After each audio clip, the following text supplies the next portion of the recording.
Today we are going to look at spontaneous activity and its relationship to our metabolism. So what is spontaneous activity? It's just another word for NEAT. It's another word for physical activity that's not kind of directed towards exercise. So obviously exercise or a training regime or going to any sort of training or doing any sort of workout isn't spontaneous activity. It's just it's activity that you've set. So obviously spontaneous is something that is unplanned for the most part or isn't a part of a workout regime. Spontaneous activity is, I suppose, the reference that a lot of these papers use to explain NEAT, which is just your non-exercise activity thermogenesis. But I'm going to touch on all of that in this. So there is more of a relationship between these two than you think. So as we move through the slides, and before we get going, there's a few things we need to, I suppose, address at the start. So it is important to know that any product claiming that it can kickstart your metabolism or improve your metabolism in isolation is just not reality. Whether it's a detox or herbal tea, fasted cardio, intermittent fasting, or any other stupid overhyped methods, start to think rationally. So this is where, I suppose, clouded thinking comes and people's emotions start deciding what's important and what's not important. I know some extremely intelligent people who will kind of try these methods before they'll get to the nooks and crannies or before they'll really take ownership of where they're going wrong with their lifestyle choices. So it's that kind of whole thing of shitty marketing mixed with, I suppose, not great information and people wanting to take a bit of a shortcut. So you do need to think rationally when it comes to products or, I suppose, different methods that are branded as kickstarting or increasing your metabolism at extreme rates. A lot of them are bullshit just straight off the bat. So the first point of call, what are we dealing with? So metabolism is a sum of all biochemical processes that occur in the body. So there are two directions, anabolism and catabolism. Just going to run over it real quick at the start before we get going. So anabolism is the formation of larger molecules, whereas catabolism is the breakdown of larger molecules into smaller molecules. Aerobic metabolism includes oxygen in the processes, and anaerobic metabolism takes place without oxygen. It is the chemical processes that occur within a living organism in order to maintain life. So if you're still confused, to break it down a step further, it is how many calories, or energy for lack of a better word, your body can burn in any given time or in a given time, or the processes by which your body converts food into energy. So now we get to the metabolic rate, which is the main part of the study and main part of the talk. So this is the rate at which your body burns calories or energy. So calories give you energy. You let out energy during the day. You take in energy through calories, etc. So BMR, that's your basal metabolic rate, is the rate at which you burn calories on essential body functions such as breathing, sleeping, and even blood circulation. This can happen when you're sleeping. So this is, I suppose, the minimum amount of calories you need to live and survive. Then we go to our RMR, our resting metabolic rate. This is used when you're awake, but in a non-fasting state. This accounts for 60 to 75% of the daily calories you burn, such as the calories you burn while sitting and watching TV. So these are the calories you burn while you're doing nothing, pretty much. But I suppose you're awake and you're at something, but you're doing nothing, if that makes sense. So what you're burning while you're resting. Then we move on to the next, which is the thermic effect of food. And this is the amount of energy you burn as a result of food being processed. So eating anything does raise your metabolic rate, but protein boosts it the most. That's why in pretty much every diet or any standard diet where the goal is to lose fat, maintain muscle, or lose weight, people will always say, keep your protein high. And that's for a few reasons. Obviously, it acts as repair for your muscles. I'm just going to say feeds your muscles to keep it really simple. But on top of that, it's the most satiating of the macronutrients. It keeps you fuller for longer and it has the highest thermic effect. So it takes that little bit more effort for your body to burn. So then NEAT is the next one. And this is your non-exercise activity thermogenesis, or as I like to call it, just physical activity. As the papers call it, spontaneous activity, which is what I'm referring to it as well today. So NEAT, physical activity, and spontaneous activity, they're all pretty much the same thing here. So this has become hugely popular, and rightly so. This is anything you do outside of your designated training, which includes movement or some sort of movement. And all of these things together that I talked about, so your your BMR, your RMR, your thermic effect of food, your NEAT, these all add up to give you your TDE, your total daily energy expenditure, how many calories you burn throughout the day. So just quickly, I wanted to run through all that. Then we're going just back to basics. So it's important that you, I suppose, understand that to an extent. It's not hugely important for everyone to understand your BMR or MR. I mean, it is important to an extent, but I mean, let's really bring it back to basics. For a high percentage of the general population, you just need to exercise your body, resistance train, do some cardiovascular work, sleep well, eat good quality food for the most part, keep your protein high, and try and keep your daily physical activity as high as possible. So in brackets, i.e. don't be a lazy fucker. Spontaneous movement can be many things. Walking around the office, bringing a small bottle to the office that you have to go to the cooler to fill it every once in a while, rather than bringing a big bottle and leaving it there. All of these things add up to your spontaneous activity. It includes using the stairs, playing with your kids, dogs, walking to the shop instead of driving. And this is why step counters have become so popular, because these things were never tracked beforehand. And when people realize that NEAT, or your non-exercise activity thermogenesis, played such a vital role in weight loss or in your metabolism or in getting from point A to point B quicker. Obviously, workouts get you so far, but I mean, your physical activity throughout the day will get you further when it comes to weight loss. This is why watches are quite important and why they're quite popular now, because there was nothing else to track that beforehand. And these have kind of revolutionized, even if it's wildly inaccurate. I mean, if you get 4,000 steps one day and 8,000 steps the next day, it's pretty obvious which day you were more active on. So the studies I looked at, there's two, and the first one is from the Journal of Internal Medicine 2007. So this study showed that NEAT varies up to 2,000 calories between people of similar size due to difference in activity that is not exercise. So two important things there. Number one, people of similar size, so similar gender and size is quite an important thing when you're calculating someone's calorie needs. So if you ever filled out a calorie calculator, it'll ask you your height, your weight, your age, your gender, and it'll ask you how active you are. But this obviously didn't get people with the same activity levels. It got people with the same gender, age, height, weight in or around a ballpark, and then it looked at their activity levels and compared their energy differences, and they saw that there was 2,000 calories in the difference just because someone was more spontaneously active throughout the day.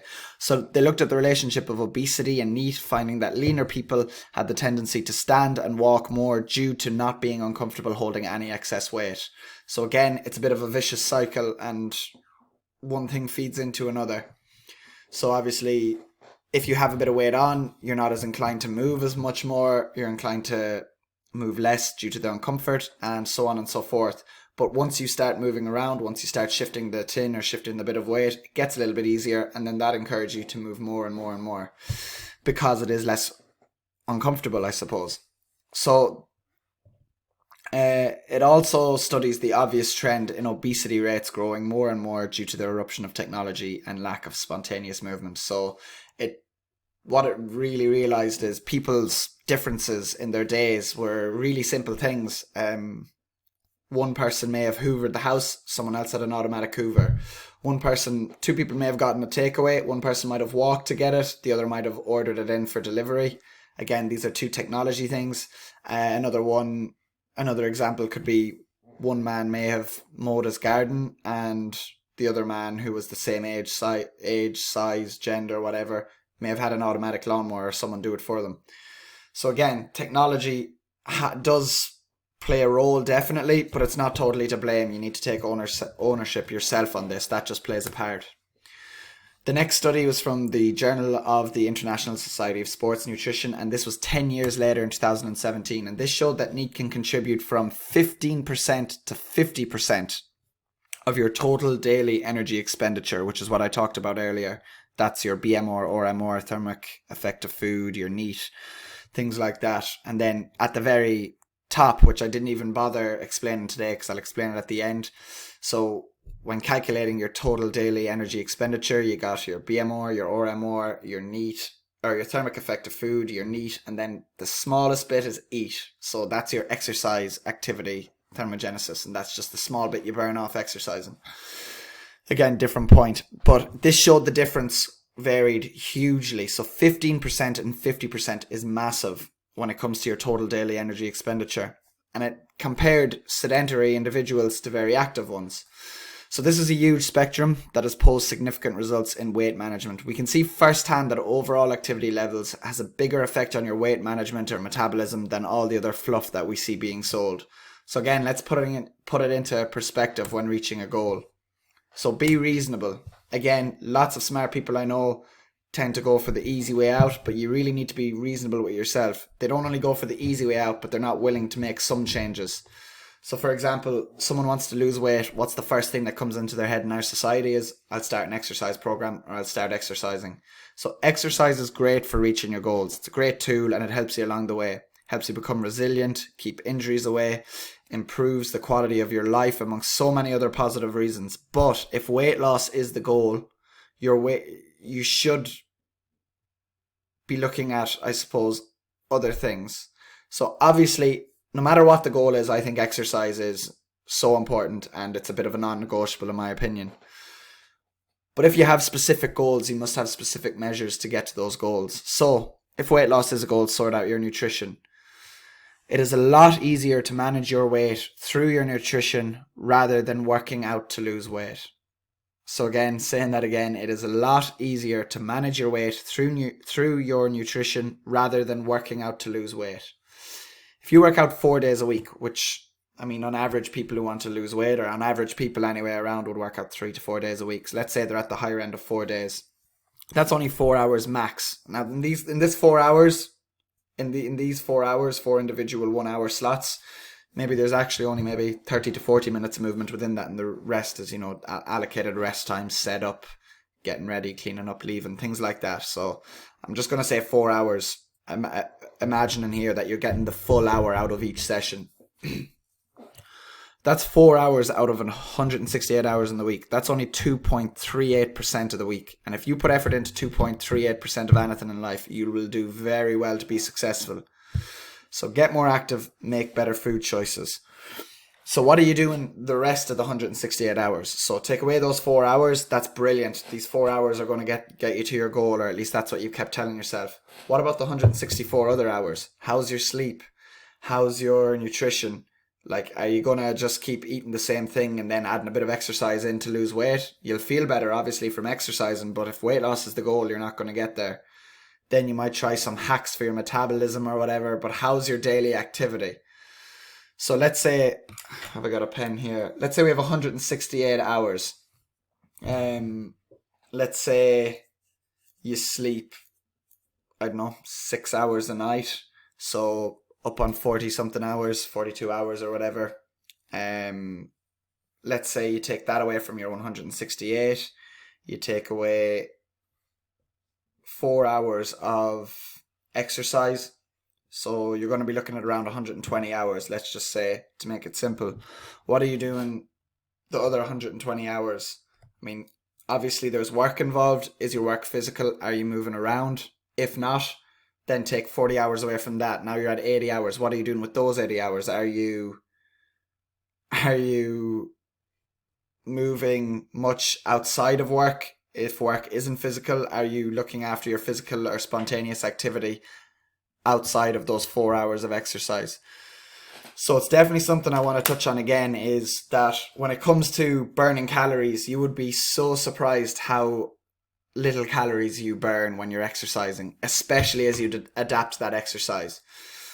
Now, there is that argument, and I always see this argument, it's going to be another slide, of cardio for weight loss or weight training or resistance training for weight loss. And the thing about cardiovascular work is humans are very adaptable to that. So let's say the first time you go out and you run for a half hour, you might burn 500 plus calories. The next time it could be 400, whatever. Next time it could be 200. We adapt very quickly to that. We seem to adapt very quickly to that stimulus. Whereas weight training, it's a bit easier to overload. It's a bit easier to keep challenging. but you're not going to burn a lot of calories doing it. But you increase your muscle mass, which the more muscle mass you have means the higher your metabolism will be in theory, which means you will burn more calories throughout the day because you have more muscle tissue and connective tissue to work with, which is a contractile tissue, which will burn more calories than, I suppose, holding on to the same amount of fat. So there is that effect. Again, a whole other slide we can talk about, but the really important thing to note is that the relationship between spontaneous activity and metabolism or weight loss is much, much bigger than the relationship between exercise and metabolism or exercise and weight loss. So you really need to look at your day as a whole. And for anyone who doesn't have a step counter, you don't need, obviously it's very handy to have a step counter, a Fitbit, an Apple Watch, anything like that you can just say, okay, you know what, over a week I looked at my watch and I was hitting 7,000 steps. Let's get up to 10,000 anymore, and let's do that for a month. See how it goes. Let's add up to 11,000 then. For anyone who doesn't have that, it doesn't have to be that difficult. I mean, you can just move more. So if you used to go home after work and sit down, you can do that, but pick 15, 20 minutes where you're just going for a walk. That's going to be an increase in activity. It's really, really small things adding up that's just going to help with the activity there, with the activity levels, and that's going to help with your metabolism and your weight loss a lot more than any other supplements or diet hacks or metabolism hacks or anything that's on the market. It's just being a little bit more active throughout the day. So your metabolism's probably not the reason that you're overweight, and that's definitely an important note to leave it on. So you just need to reevaluate yourself, and you definitely need to realize where the chip should lie in order of importance. So working out is important for 101 reasons, but one of them, in my opinion, is not to burn calories. That's not why working out is important. It's important for everything else.